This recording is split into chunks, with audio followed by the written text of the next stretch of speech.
welcome. Hello. Thank you, everyone, for coming. This is a small but looks like a very esteemed audience. So I'm going to kick off. So, welcome to my presentation. I'm going to be looking at sort of like the future of sustainable retail, and I'm sort of going to give you some strategies and some experience of what I've been working on over the last 20 years. There will be some slides which are probably the ones that you probably would like to take a picture of. Some of the strategy slides and stuff like that. If I'm in your way and you want to do it, just tell me to get out of the way and I'll get out of the way. Um, so great. So today's session, I'm going to take a look at sort of like, you know, who I am, why I'm able to sort of like stand up here and give you sort of like a presentation on sustainability, why sustainability in retail is evolving, because that's important. Then I'm going to look at some trends. I've taken some trends from the marketplace with consumers and retailers and people like that, and have condensed them down for you as well, because sometimes they can be quite confusing about what those trends are. We're going to then look at sort of like some greenwashing and sustainable materials for sort of like whether you're a brand, whether you're a retailer, whatever you're working on within your business. I can give you some guidance there. Look at sort of like the key structures of sustainable design. There's sort of like 7 real key things, really, regardless of what you're doing in your business. And then at the end of it, if I finished on time, we could have a Q&A session straight on stage, and Rosie and the team will give you a mic. If not, you can. I'll be at the side afterwards if you want to ask any more, let's say, one-to-one questions. So first of all, who am I? My name is Steve Lister. I run a sustainability consultancy for global brands and retailers. Have done for about 20 years. The first 10 years of that was very, very lonely. No one wanted to talk to me about it. The last sort of like pre-COVID was pretty good. Post-COVID's just been crazy. I mean, literally, the world has absolutely woken up to sustainability, not just with brands and retailers, but everybody. I'll explain that a little bit later as well. And I'm also the head of sustainability for an association called Popeye, which is the Point of Purchase Association in the UK and Ireland. So basically, if you go into a store and you see any sort of shop fixtures and fittings, I'm the head of sustainability for that association in the UK, but also a judge. So I get a lot of chances to travel around the world, see different brands and retailers, and talk through their strategies. And I'll tell you who I'm currently working with. Just been announced in January that I also got the Top Retail Expert Award with Rethink Retail. So quite proud about that fact. Get off that one. And then I do a lot of training for brands and retailers as well. And supply chain partners as well. So I've got an online platform, and I've also run a bunch of boot camps as well. And there are a bunch of brands that I've worked with over the last 20 years. It's quite interesting that we're in the wellness and beauty section here. I'm currently working with L'Oreal on their store displays in the UK, across Europe. Did a big piece with them last week in Düsseldorf and in London with them. Doing some work with Charlotte Tilbury, and have in the past worked with Unilever and P&G on the beauty brands, Boots and Superdrug as well. So got a real broad experience when it comes to working with those sort of like global brands, but not just in the beauty sector or wellness sector, across multiple sectors. And wherever you are from, if you've got a specific question about your sector, just come and speak to me afterwards. The one thing we do say is, and this has evolved over the last few years, is sustainability with global brands and retailers is now sort of like normal. And now I know some people do believe in it and some people don't. You do get some people who go, "I'll just do enough just to make it look sort of like more sustainable." But we're now seeing some of those brands that I mentioned before, they are really going deep into sustainability in a big way. And I'll run you through some examples as well. So what we're seeing is those major retailers, this is just one example of Selfridges, they're embedding sustainability into all areas of their business. It's not just the product on the shelf, it's also the shelf. It's also the whole way that that company does business. Um, so that's been a massive change. So they're starting to ask questions. Now, I don't know, I just do a quick like little hands up. Any brands in the audience?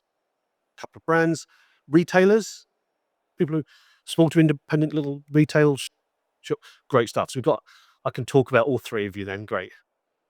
Um, Next one was now seeing a really, really big push using sustainability in a more overt way when it comes to sustainability within marketing campaigns. You might look at something like this. Yes, okay, it's got green all the way around it, but actually, because obviously it's linked to Hendrix and this sort of like the Flora Adora gin that they launched. But just to give you an example, that whole print display that's at the back there, that material's made from a woven respun bottle material, made from woven PET bottles. So these brands are not just using it as an example to say, I want to sell more gin, which of course they want to, but they're now starting to think about the materials in their advertising campaigns and in their marketing activations as well. And did any of you get a chance to go to Euroshop a year or so ago? No. If you do, if you're a retailer or really deep into retail, go to Euroshop. It's on next year in Düsseldorf, and it's only held every 3 years. And basically, you see the future of retail and retail design, mainly in sustainability. It's you think this is big. This is 8 halls. That's 19 halls. Is absolutely crazy big. But if you're into that sort of like, want to know the future of retail, that's exactly where it's designed. And those things that you see here flow through into those major brands and retailers in those 2 or 3 years ahead. But we're also seeing sustainability now being embedded into the campaigns as well that these brands are doing. So this was a brand that was done by Budweiser, and it was an education piece about Budweiser's brewed with 100% renewable electricity. But when you dig a little bit deeper with that, you say that's great. That's educating us as consumers if you do drink beer. But that's what they were trying to get across. They had bikes that were in the promotion where you could charge your phone and you could see about electricity charging your phone. But when you looked at all of this marketing material here, it was all non-PVC. It was all made from specific materials that was in their guidelines. And at the end of it, it was a fully 100% recyclable at the back of all of the co-op stores and all the stores that they were dealing with. So that it was linked to the campaign and the brand, but it was also linked to the materials, something that you wouldn't even know. But behind the scenes, these brands are working really, really hard to make sure that the materials match their campaigns. And I also wanted to put this up because this was an award-winning display by the L'Oreal team. You wouldn't automatically walk into a Boots or into a Superdrug, see these displays that they do for either Max Factor or Rimmel or Avon or Maybelline, and look at them and go, "Wow, aren't they sustainable?" Because they're made from a lot of plastic, mainly acrylic. There's got lots of lights in them as well. There's lots of metal in there as well. But all of these you see there won gold awards at the latest awards down in London. Why? Because they're made in the right way. You can reuse them. You can take them apart really well. You can repowder coat them and put them back into stores. So these brands are absolutely now thinking about the long term sort of like commitments they have about sustainability, and it's not just about putting a pot on a shelf and saying, "Wow, look at the ingredients in that pot. Aren't we sustainable?" They're now taking a far more wider, holistic view, and that's why it is exciting to be in sustainability. You know, in retail at the moment, it's probably got the biggest focus it's ever had, and it's probably more important than it's ever been as well. I'm just going to run through some examples with you here. This was a launch over in California for Porsche. And Porsche were launching their new electric vehicles. Anyone got an electric car in the audience? One, one. Well done. You're the only one in the room. Um, but I just wanted to make a point here. So you're looking at a car here. This is probably, with all due respect, this is probably the thick end of probably 80, probably $100,000 plus cars. They launched them on the store on the front, right on on the roadside, in a town. And what they did was they looked at the store design and said, we're going to do what's called a light touch retail, sustainable retail. So they didn't change the floors, they didn't knock any walls down. All they did was, I don't know if you can see it. What do you think those walls are made from? Can you see that? Cardboard tubes. Now, you wouldn't expect a luxury brand like Porsche to be launching an electric vehicle worth more than $100,000 in a store that's covered in recycled cardboard tubes. But for them, it was all about creating a natural palette. They wanted to use different materials. They wanted to put it with, they had a clothing range there, but the whole palette there was around sort of like natural materials.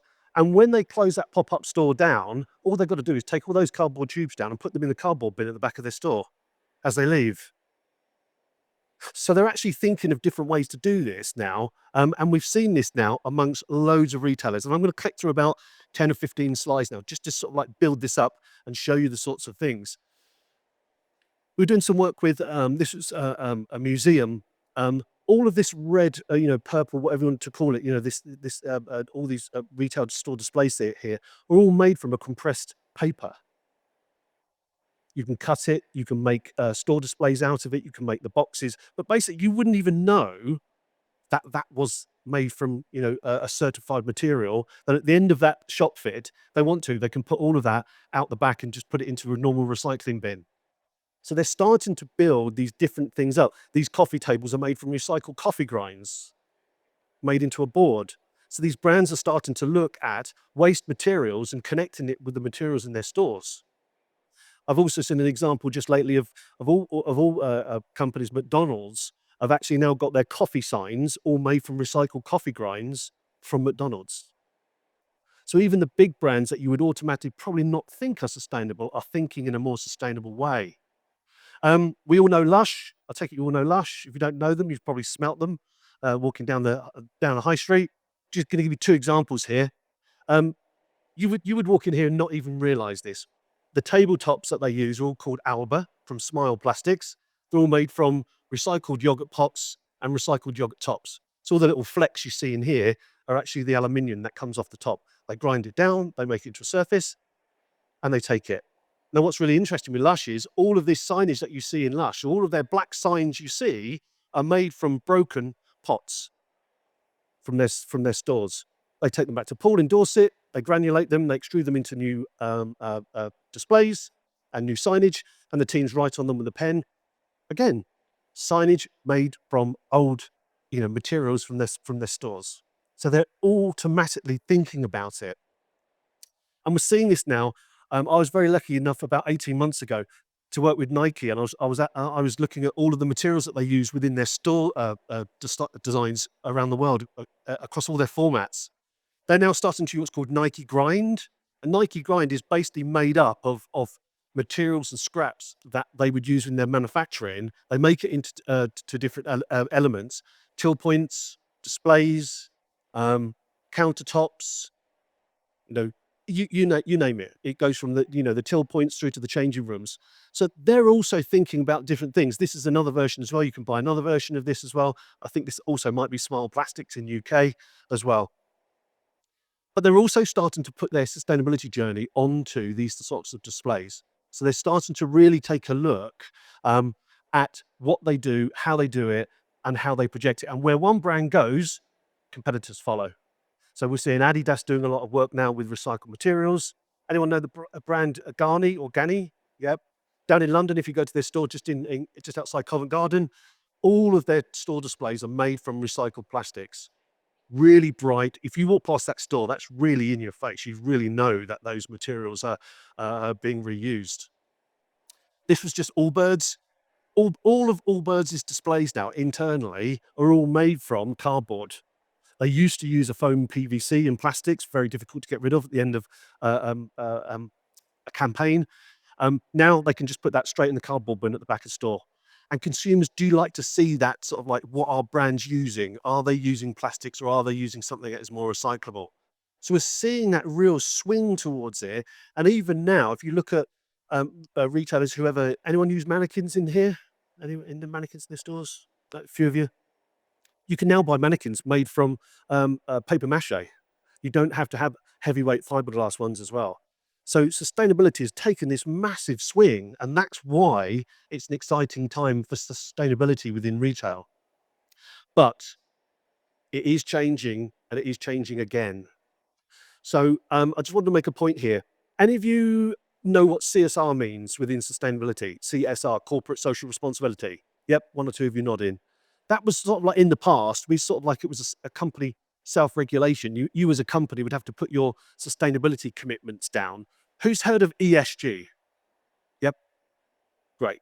ESG now is this massive wider focus on sustainability, which encompasses not just the environment, but it includes social and governance areas as well. So now, if you're talking to someone on sustainability, you're going to have a wider conversation. And I'm going to explain that in a moment to you as well, about who you're going to have to talk to. So let's just take a look, first of all, at some of the sustainability challenges you're going to face.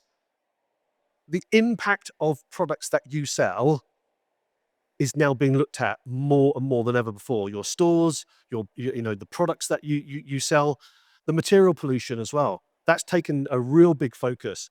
Um, you only have to go back a few years and see the blue planet with a turtle with a plastic bag wrapped around its head, and all of a sudden the whole world changes about pollution and where the plastics go. And that was a good thing. You've got sustainable supply chains. Where do you buy all your stuff from? How do you ship it around the world? Do you ship it on planes? Huge carbon footprint, but it gets there really, really quickly. Or do you stick it on a boat? Low carbon footprint, but takes longer. So these are the sorts of questions that we're seeing. So people are now being challenged about their sustainable design, the materials that they use, the waste and recycling, and the carbon impact that that has. Because now you are going to have more people to speak to and explain about your products, your services, who you are, your brand than ever before. Now, in the past, if you were just selling something to someone, you'd normally speak to either the sales and marketing team or you'd speak to the procurement person. They would come along and say, okay, love your product. That's fantastic. I'll have X amount of those, please. Um, but now we're starting to get sustainability directors involved, and they're going to start to say to you, well, what is your product? Where does it come from? What's the ingredients? Can I have the material data sheets? Where is it shipped from? Who makes it? What's the gender pay gap between the people who are making your products? They're going to ask a lot more questions. They're going to know how you've designed it, how you developed it. They're going to know more, sustainable things about your company, maybe about your HR, your policies, operations and logistics. Where are you shipping it from? So if there's one shot you want to take on that, that's a really good one to take a picture of, because I'm not going to read every one of those. Um, and that's really to say they are some really basic questions that you'll need. I'm glad you're all taking pictures. I should really take one that way, really, shouldn't I? If you were taking pictures of it. Um, there are some basic questions that if you get asked, or you can ask those sorts of people, that means you're asking the right questions. We all done? Done. Okay, let's just take a look at some of these reports that we're seeing and some of these stuff. And look, there are more reports on sustainability than you could ever buy. I mean, just to say, this one here is probably the biggest and the best and the latest. If you've got a spare $5,500, you can go and buy that one. But what I've done is I've condensed it down to about 5 slides for you, and save you the money. So first of all, I wanted to take a look at this one. Not too sure what that arrow is. Scooting around on that one. Sorry about that. That's you. Sorry. Um, Global impacts. 3 of them on sustainability. We've now got what's called an externalization of responsibility. We're now seeing people going, well, hold a second. If America and China's got more than 50% of the carbon in the world, what can I do? We're in England. We've got less than 1% of the carbon in the world, but we're still leading the way. And that's leading to what's called an abdication of responsibility. People are actually starting to say now, well, what can I do? Because I'm only a small little brand or a small little retailer. But you can do your bit, and actually everyone has to start to do their bit. But there also is a crisis of confidence. We've been told for years by people like Greta Thunberg that basically the planet's going to end and we're all going to die. And lots of people do believe that, you know. But I believe that we will make those changes, and we have to drag some of those people behind us. I'm not even going to mention Trump, so I'm going to keep well away from that one today. I actually took the slide out. It actually had one slide about Trump, but I've removed it completely. It is too emotional for some people. Trends with consumers, because we're all consumers. So what are we seeing here? We're seeing one of the big trends here is engagement, a massive engagement where people are now more concerned about sustainability in all areas. We're seeing it with different demographics. We're in the beauty section here. If you're an under 24-year-old female buying a beauty product and that brand really doesn't either live up to your expectations or they maybe greenwash you, you'll get cancelled like overnight, and so will all their friends and peer groups as well. So you have to be really, really careful when it comes to sustainability. But we're also seeing what's called a value action gap appearing. And that is people saying, I want to be sustainable, but when you challenge them and say, well, what have you done about it? They go, well, nothing at the moment. There's all sorts of reports you can see from retailers who show you people going into a store and they go, yeah, I'm going to shop sustainably today. And then when you do an exit poll, they've got nothing in in their baskets that they've done sustainably, and they just go, well, I'm on a tight budget. I'm a mum of 2. I've got 2 kids, and you can't blame people like that. If it's more expensive, you're going to go for a different one. And then the final one, which is really interesting, is um, consumers are actually demanding better messaging. If you don't get your messaging right, it really is confusing. People are asking for things like scores and scoring systems now. I see a few of you nodding.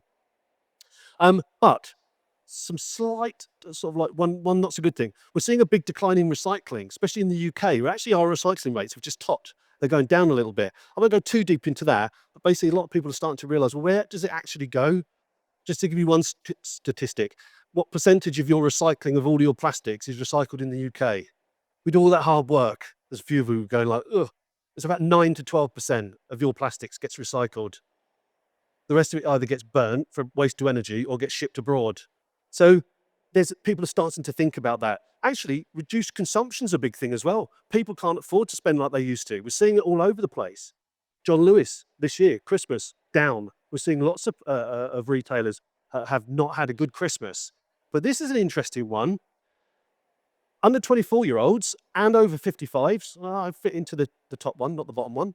Um, they both care about sustainability. So what's interesting is all you guys who are in between 25 and 54, what are you doing about it? So it's quite interesting. We're seeing a split on sustainability. Let's look at brands and retailers. What do they want? Well, the brands is now talking about materials, a big focus on materials. What is it made from? Where does it come from? Recyclability. How am I going to recycle it? So we're seeing lots of different things like that, and also some new guidelines. And I'm going to show you just some things that have been pushed back now into other brands about guidelines about the materials and things that we use. Now, if you're a supply chain partner within all of that, you're going to be now focused on sustainable design. There's a big focus on CO2. Any of you guys carbon footprinted your business? Any any people in the audience carbon footprinted their products yet? Starting to happen. That's starting to build. And then finally, if you do all of that, you've got to be transparent. You've got to know your stuff, you've got to know your information, and you've got to present it in a way which people understand it. No greenwashing. Don't tell stories that aren't true, or don't stretch the truth too much. In fact, don't stretch the truth at all, by the way. Don't. I'm a bit of a realist when it comes to that. I know people have to write their marketing stories. Right. Popeye, which is the Point of Purchase Association, we do loads of stuff. We go out into the marketplaces. We look at all the recyclability at the back of stores, all the stuff where your stuff goes, whether it was a product into stores or it's your products that come out of stores.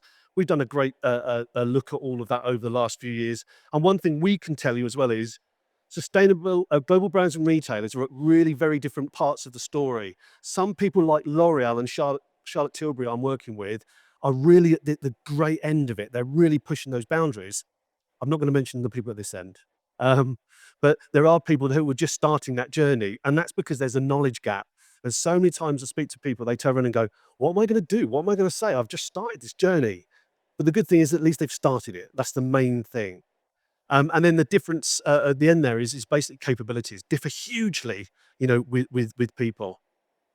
Now, one thing I wanted to touch on was materials, because one thing we are seeing is, and I can't wait to finish the presentation. I want to be here, but I'll tell you one thing I want to do. I want to walk around all of these halls and see what people are actually making, what claims they're making, the products they're putting them on, the displays, because sustainable materials, there's been more now than you could ever wish for. Whether it's paper, whether it's plastics, there are now so many different materials, more than has ever been in the last 20 years that I've been presenting on sustainability and working with brands. So you've probably got the best opportunity to be a sustainable brand or a retailer than you ever had before. And things like displays as well. We're seeing around, in all, you've only got to walk onto any stand today, and they've created some form of display. And we're seeing wood being used a lot. We're seeing a lot of paper and cardboard being used a lot as well. And I'm going to run through a bunch of them a little bit later as well.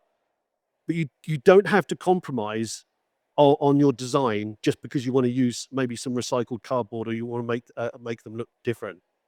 And this is just an interesting one I wanted to put up, is when you look at materials in your company, whether it is just pure product packaging, whether it is just displays or how you build your stores, there's only three types of materials, to be honest with you. There's grown materials that comes from trees and agricultural forestry. There's mined materials, which are like metals that you're going to use. And there's petrochemical materials as well, which is oil-based plastics and stuff.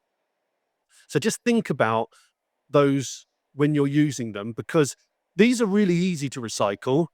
These aren't too bad. To be honest with you, metals are really dead easy to recycle as well. When you start getting into complicated plastics like PVC, like polypropylenes and stuff like that, they are actually quite difficult to recycle.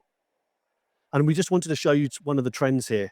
Move up PVC is a one that everybody's moving away from. I am not going to go too deep into reasons why. If you want to ask the reasons why, come and ask me later. Um, Recycled content and use of certified materials. If you are going to use a fiber-based cardboard or paper or wood, make sure it's got the FSC brand, the certification on. And then um, sorry, materials for the future, which I've seen is plastic-free. So people are now making products that actually look and feel like paper, but are not plastic. Tree-free, we're moving away from tree pulp to grass, wheat, and agricultural waste, and we're also looking at waste-free as well. So what we're seeing with brands, if you're putting your products into places like Tesco's, they're now saying that you can't have all of these materials either in your product or in your packaging. PVCs or glitter, or laminated products in your displays. That's really important, because if you've done all of your design and you take it to a big retailer, they could reject it. They could say, no, you can't have it. And we're seeing that through others as well. Whether you've got a grocery brand going into Lidl, they actually have not accepted materials. So you can have acceptable and preferred. And we're seeing it across lots of different guidelines, different playbooks, different guidelines from retailers and brands saying to you what you can and can't do. And these are just some click slides before I go into some more strategy pieces. Is you don't have to compromise on great store design, great display design, because you want to move to certain materials. If you've got a supplier who's saying to you, I can only make that in plastic, just challenge them. I mean, all of this is just cardboard. Everything you see there is just fiber-based material that at the end of that campaign can just be thrown away at the back in the cardboard bin or at the back of your store or the back of your retail partner's store. In the past, you would see, oh, this is one from Boots. We've done some work with Boots and Garnier. In the past, all of this was made from plastic. It was complicated. It was expensive. Now that's all made from card.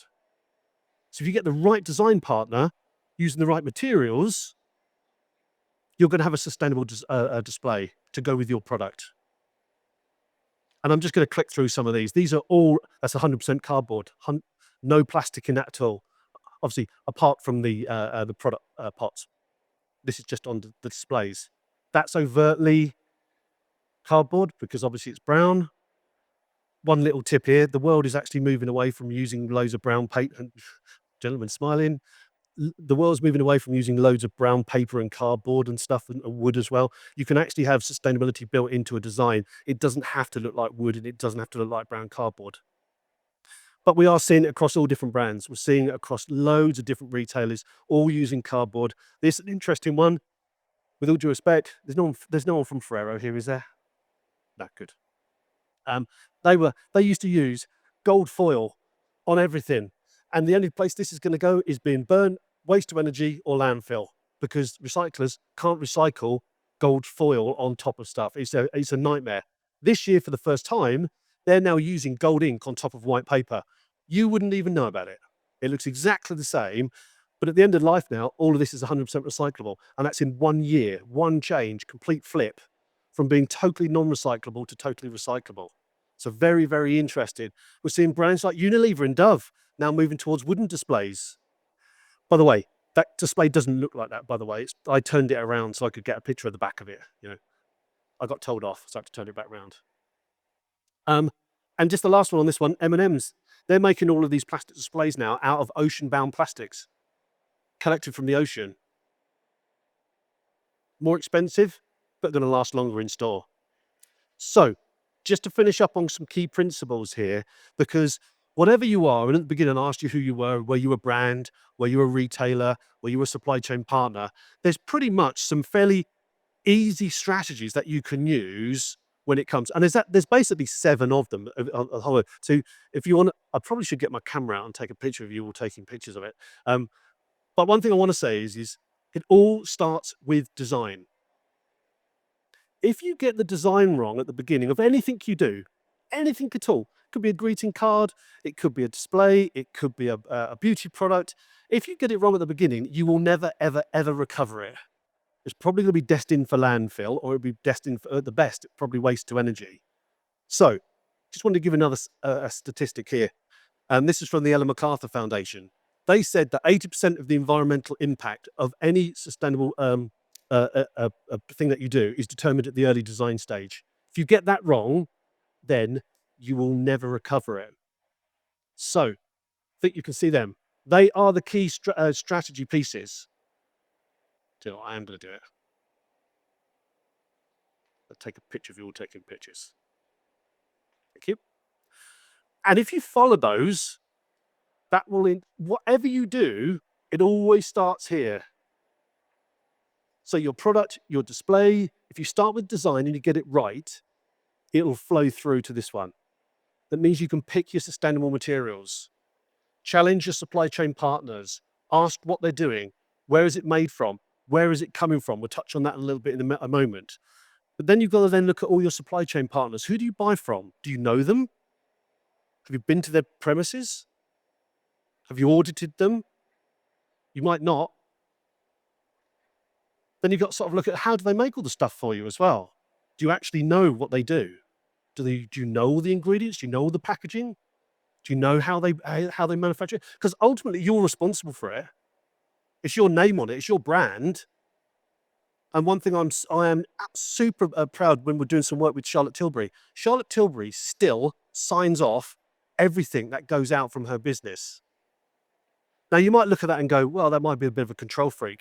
But I think it's admirable that someone like that still takes that passion, that her name is above the door on the products, and she still signs everything off. You know, real good way to do it. It's not lose control. Packaging and warehousing. How do you package your product? How do you send it? Have you got a lovely product and you stick it in a box with a load of plastic and wrap it around with tape and stuff like that? Plastic tape. How do you think your consumers, or how do you think, people who open your product or come to your store think about the packaging you use? Do you give them a problem when they leave? Or do you help them make good decisions? Shipping and logistics. Difficult one. Where do you order all your products from? China? Turkey? South Africa? If you're air freighting it, you should really take a look at it, because your carbon footprint's going to be through the roof. I know you need it next week, but can you wait 3 or 4 or 5 weeks for it to be shipped by land? At some point, you're going to have to be working out your carbon footprint of your deliveries, and that's going to be a big, big part of it as well. So if you're not being asked at the moment, you will in the future. And then this is probably ultimately the biggest problem that we have, and that is end of life and recycling.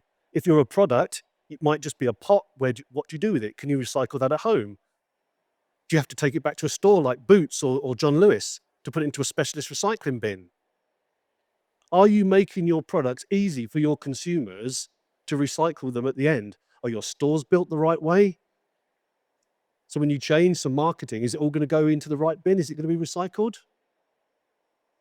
And if you get those right, they'll all form that really nice loop. And then that's the second one for probably for you to take a photo of, because I'm not going to run through every single one of those, but I'm just going to touch on them. So your design strategy is about using the right materials, lightweighting. Can you disassemble things? Are you designing it in the right materials? And can you promote the sustainability? Those are the key areas that you really, really should use.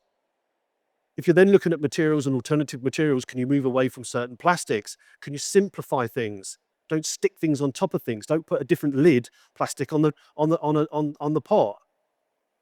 Can you increase the content? Can you look at certified materials? Who are your supply chain partners? Where are they? Have you actually even asked them any key questions? Then we look at retail, or either display or product manufacturing. You can then start to then go a little bit deeper into who makes them, where have they come from, what's the carbon footprint. Believe me, we are now being asked more and more about the product. What's the carbon footprint? What's the carbon footprint of the packaging? What's the carbon footprint of the display it comes onto? And what's the carbon footprint of the store? If you roll all of that summing up for L'Oreal, they now know that. If you look at someone like Boots, they've got 2,500 stores they've got to work that out in. You could be a supply chain partner. If you're a supply chain partner to any one of those brands, How would you deal with tomorrow that someone phoned you up and said, "Great, thanks for your. We're going to place another order with you. Just send over your." I don't know why I'm doing that. Who has a phone like that anymore? It's probably like that. Um, um, Sorry, where was I? Put me off there. Put myself off. Could you, if they said to you, send over your carbon footprint, could you do it? Probably couldn't. Packaging again. Take a real good look at the packaging. How do you make it? How are you doing it? And then ultimately, end of life and end of life recycling is, where is your product going to end up? You really don't want it ending up in a bin or a recycling bin, and you don't want it shipped abroad into somewhere that is really not good for your brand. So they are sort of like the key sustainability strategies that you really need. If you looked after each one of those, there's 6 on here for the key eagle-eyed of you. There was actually 7 on the last one. I've included those 2 into 2 rather than into 1 for you. And then the last piece, just a couple of slides, is this is the way everything is now going. We had a linear model going in the past. We dug something up, we made it into something, we just threw it away, and we really didn't even know where it was going. Now we've moved over to what's called a circular model.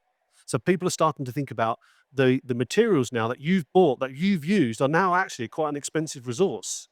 So can you use them again and again and again? And we're seeing that. And that's probably another one you probably should just take a picture of and just look at it at a later day. Think about the design at the top, about how you make it, how you ship it, how it goes to a store, how you build your store. What happens at the end of life? Can you disassemble it? Can you take it back? Can you take it apart? Can you recycle it? Because you will look at reducing key materials. You'll look at increasing opportunities. You can become more profitable doing this. This isn't just a sort of like something that is nice to have. You'll become more profitable if you start to look and create opportunities for your business in that way. So I sent the slides over to Rosie and the team, and they were like, "You have got 35 minutes, Steve," and I've got sort of like 90 slides. And I'm sure there was a huge intake of breath when she was like, "Are you going to get all of those in 35, 40 minutes?" We managed to get it in just within the 40. So one thing I wanted to just say to you at the end of it is just three key things to remember to take away. Sustainability is complicated, and you're going to have new stakeholders, right, who are going to be asking you a bunch of new questions that you've never been asked before. So you've got to be prepared for those questions that you might not know the answers to now. Look at those sustainability stages that I went through, those 6, 7 stages from design all the way through to end of life recycling, and understand how either your product, your services, your store fits within those 7. And then the last piece here is you will only succeed at sustainability if you collaborate. Collaborate is the key to success. You will not be able to do it on your own. It is too complicated. But once you start that journey, you'll be amazed at how quickly you'll go along it and how enjoyable it is. Thank you very much indeed. Appreciate it.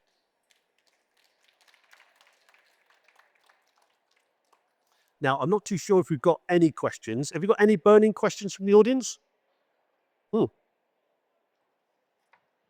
This may be very specific. First of all, thank you. It was a great presentation. I work in e-commerce, and obviously what you've been speaking here is very much around retail. But when it comes to the window displays, Yeah.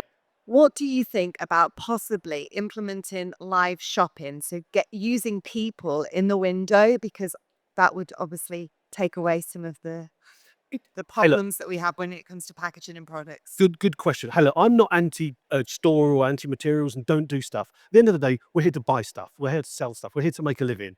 So I'm a massive advocate of that. If you're going to create engagement through live demonstrations and still maybe stream it in store through a window display, that is exactly where it should be. You know, you're creating everything from that engagement. You're creating a reason to maybe come into the store and see it as well. Yeah, you might limit some materials, but even live stream and stuff like that, that all has a big carbon footprint as well. Sticking digital screens into store has a carbon footprint as well, you know. But I've seen some stuff, especially in the Far East, live streaming and doing live demonstrations in stores, in windows, is massive in Japan and in the Far East. We don't tend to do it so much in Europe, especially not in the UK. All a little bit more buttoned up here, you know. But I've seen some good stuff. I've seen some stuff in some retailers. But yeah, definitely do that. Do it for the experience and do it for that reason, and then put the sustainability benefits after it. Don't put them before it. one thing I found out the other day, someone said to me is, don't expect consumers to save the planet. That's not our job. It's the brands, it's the retailer's job to do it.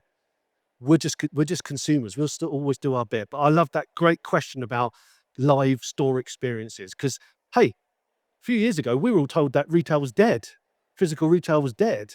It's not. It's getting better, and if people want to come out and experience physical retail. Yes. Hello.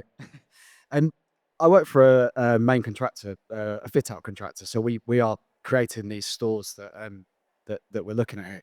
And some of the brands, including ones that you've got on there, have asked us for recommendations around sustainability. Yep. In terms of the way that we build and also the way the systems that we put into their store. A lot of the time when it comes down to cost, essentially they have just said thank you very much, but we'll carry on as we were. Yeah. And I wonder if, from your perspective, you think that this is actually a real movement, or if people are just really paying lip service to it at this stage? That's another really good question. All the things we've seen is if a retailer really doesn't believe in it and only wants something cheap, do you know what? You're never going to change their mind because they don't believe in it. So I'm not saying you per se, but I wouldn't want to be dealing with a company who was unsustainable anyway, personally. You know, however, what I will say is I also present on what's called the sustainable trilemma, and that is for brands like and I love what you do, by the way. I love the whole retail fit out. It's a tough job to do, but in the past, you probably used to have to deal with cost and functionality. So you would do a fit out, and basically you would do it on cost. Someone would say, "I want it cheap," and you would downgrade the materials. You do it in a different way. Now you've got three things. You've now got a trilemma. You've now got cost, function, sustainability, and design in here. We've all got sustainability here, and all three of them are all pulling on each other. But one thing I will say is I've seen some retail fit out companies who are going full on sustainable. Materials now are at price parity. They're not more expensive if you want to swap out anymore. And two, I've now seen people saying, well, I'm lightweighting, I'm flat packing, I'm saving loads of money over here. I'm actually more profitable than I used to be as well by doing it in a more unsustainable way. So being sustainable doesn't have to be exclusively like I'm not going to make any money. Actually, it's the opposite. Sustainability, you should make more money and you should be proud of it because at the end of the day, you've got mortgages to pay, you've got supply chains to pay, and that's what a sustainable business is. It's not a dirty word. But, if you're profitable and sustainable, well, that's perfect. But I'm an absolute realist. I absolutely know that I've been into places and they've gone, I don't care about it and I'm not going to pay for it. Well, do you know what? Don't then. Let's see if you survive in the future then as a brand or as a retailer. I know it's pretty hard. Hey, look, I run my own business, right? And I have to pay the bills. And so I turn clients down. If I don't want to work for clients, I've got to be totally honest with you. I don't want to work for tobacco companies.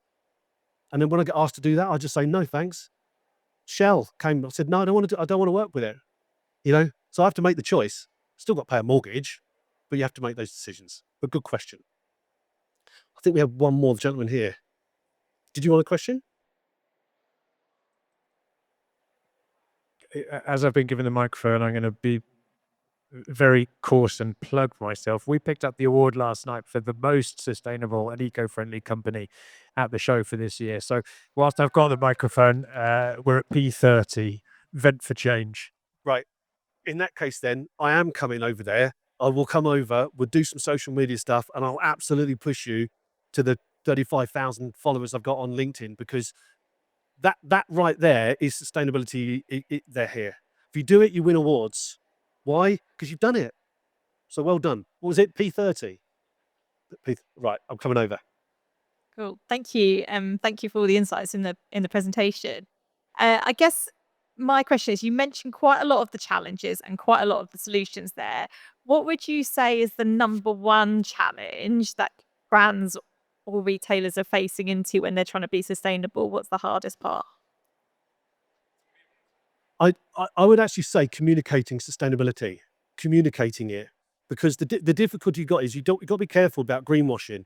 Just to give you one thing, if you greenwash, if you don't know what greenwashing is, it's basically making misleading statements, blah, blah, blah. That end, the Green Claims Directive is coming in Europe, and we're still in Europe, whether we like it or not, and these brands are.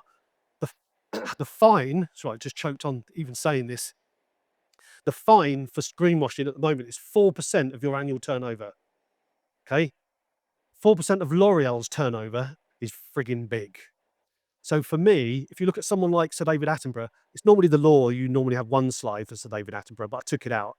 But he said saving the planet now is a communications challenge. And I personally think that's the biggest challenge is if you're Greta Thunberg and say we're all going to die, everyone's going to go, fine, we're dying then. She doesn't really give any solutions. So I would say it's how you communicate it now. You've got to think about it. So make good statements that connect to your consumers or your retail partners. Don't make them too grandiose. Just make them real. Just make them honest and transparent. And I think people will believe it more than if you make this huge statement saying we are the most sustainable at this end. People will look at it and go, yeah, okay, sure you are. So I would say probably communicating it is probably the biggest challenge. Thank you. And that's a great answer because another shameless plug is that I'm working on the next generation of barcodes, and that's going to be all about how we create greater transparency down the supply chain. Europe's launching the digital product passport, the DPP. Sorry, I'm going to go into a real deep geek hole now, right? But the digital product passport is based on the QR code. In the future, if you have a product, you've got to put a barcode on it that says where it was made, how it was designed, what's the material, how do you recycle it. So QR coding, before COVID was dead, QR codes were dead. Then all of a sudden it was like non-touch retail. So it's great. Everyone puts a QR code. Now it's developed even further. So if you are working on that, I'd love to know a little bit more as well. Because yeah, come and see me as well. So I'm going to your stand. There's stuff I'm going to come and speak to you as well. 3:00 here. Great stuff. Brilliant. My time's up, and Rose is at the back there going, get off. We've got to get someone else on. Because as anyone who knows me, I can talk for hours. But thanks, everyone. Thanks for appreciate your time. That's 45 minutes of your time. So enjoy the rest of the show. But brilliant. Thanks very much.